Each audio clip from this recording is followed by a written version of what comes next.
Summer House. Behind the bar, it's August and John DeWint from Kinky's Dessert Bar, New York City's first adult bakery. It opened on Valentine's Day on the Lower East Side. Have you two always been big bakers? No, we're more like restaurateurs. Okay. Yeah. Have you always been kinky? Yeah. Yes. Okay. What's your freak number? Yeah, really. Those veiny dick. Okay. Oh, this is a good question. Ashley M. said, now that you two are an item, will you fight Amanda and Kyle for the primary bedroom in the future? I mean, kind of seems I like... haven't thought about it. It's a great question. It seems like you two should get it next year. I mean, we're both taller than both of them. Yes, exactly. Everybody's liking that one.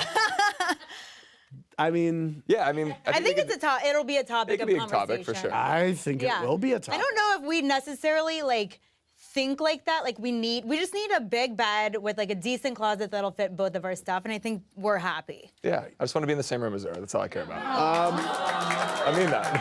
Carl, December 13 is pointing out that Lindsay's posts about the two of you as a couple are much more flowery than yours, and she wants to know why Carl doesn't like mushy Instagram posts. I mean, I've gotten fairly mushy and personal on my Instagram. I think for me and her, I think it's important that she knows how I feel to me and her only. And I think you guys will see how our relationship will unfold. He's also like a guy, you know? Like I could be mushy, but... Yeah, he's mushy with me in private. I've written her notes and things and tell her how I feel. It's very sweet. Okay, Lindsay Queerings1 said, if you could set up Luke with any other Bravolebrity, who would it be and why? Whew, good question. Who would be a good girl for Luke? Maybe Lala. Luke and Lala's got a ring to it. Lala likes tattoos, I heard. Wow. Right? Yes. I think that would be a good fit. They're both very extremely good looking. That's true. I mean, he seems way more laid back than she is. Like, she seems more amped. Yeah, I can see that. But I feel like she might like that about him. Right. Right? Yeah. Ooh, I like that. Carl, Georgina B. wants to know, who's the first person you told about your feelings for Lindsay? First person I told.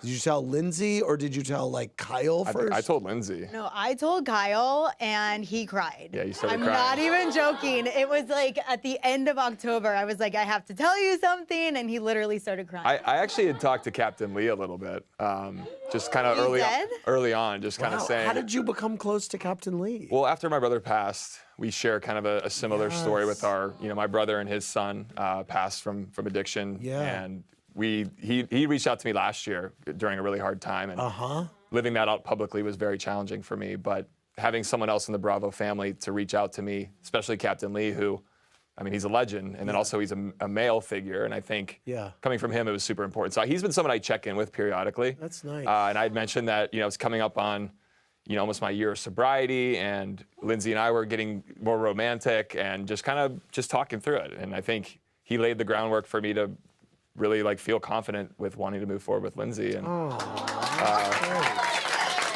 thanks, Captain Lee. Yeah, I mean, he's a father figure in a way, and obviously my dad's very supportive of me and Lindsay, and my mom loves Lindsay.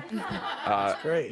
When my mom was surprised, Lindsay surprised me with my mom a couple seasons ago. Yes, I remember that. So my mom loves Lindsay, so my parents are so happy that I'm with her. That's and great. We have an amazing future ahead. And your aunt? Yes. Yes. My aunt also cried. She was here, a couple of months ago, and she... On that fateful night. On that fateful night, yeah. But she, the night before we had gone to dinner with Carl, and she wound up, she was like, I went to bed crying just how happy I am for you guys. There's been the response to people seeing us. I mean, this is as real as it's ever been for us. We know it's right. But what's also great is that the viewers are so excited for you. Yeah, that's what I was gonna say. It's overwhelming. Thank you.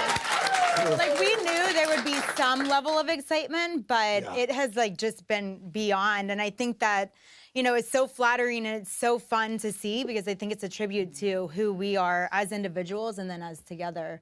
People are just excited to see it. And I'll say the last thing is it's fun now watching old clips of Summer House, and you can pick up little pieces of kind of how we were feeling. So. Okay, I want to go back to our virtual audience. Zach and Mattia from Chicago have a question for Lindsay.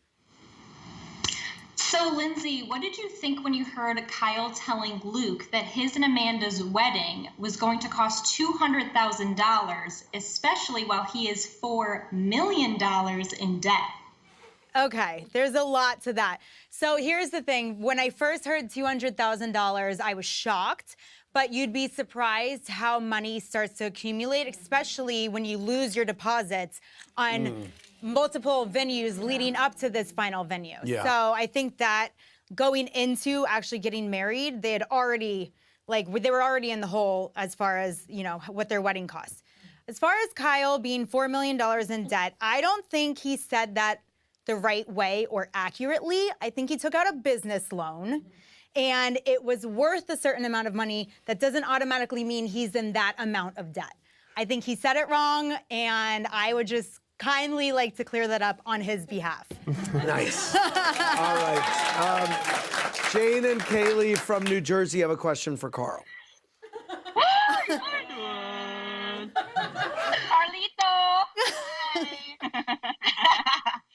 So, Carl, we think that there might be a proposal in your near future. What do you think is going to be your way that you're going to propose to Lindsay? Oh, gosh, should I leave? I know. I'm like, she's right there. I mean, I am a romantic, and I think anything that I would do would be obviously very special for her and I. I do know there's a lot of invested interest in how that might go down, but I don't know. We've had so much. We're just having a lot of fun. We're walking the same steps. Yeah. I'm enjoying what's going on for now, but yeah, there's absolutely a future between us, and it'll happen the way it happens. Yeah. Does it freak you out seeing how intense she used to be about, you know, grabbing guys by the balls and saying, you have to propose, you have to give me babies, all that stuff? No, it doesn't scare me at all, because I know it comes from a real place that she, you know, she's a woman and she wanted to move forward with her life with the right guy. And yeah. It's me, and I'm so happy that I'm, you know. So. Yeah, and I don't put any pressure on him whatsoever. Like, we want those things, and we want them with each other, but we don't literally, like, we don't talk about things in specifics every day about those future big-ticket items. But we know we want them with each other, so I don't put a lot of pressure on it. So you guys don't put too much pressure on him. All right. Okay. If you're laid back, we're laid back. I want to thank Lindsay and Carl and August and John for more. Click on BravoTV.com. Good night, everybody.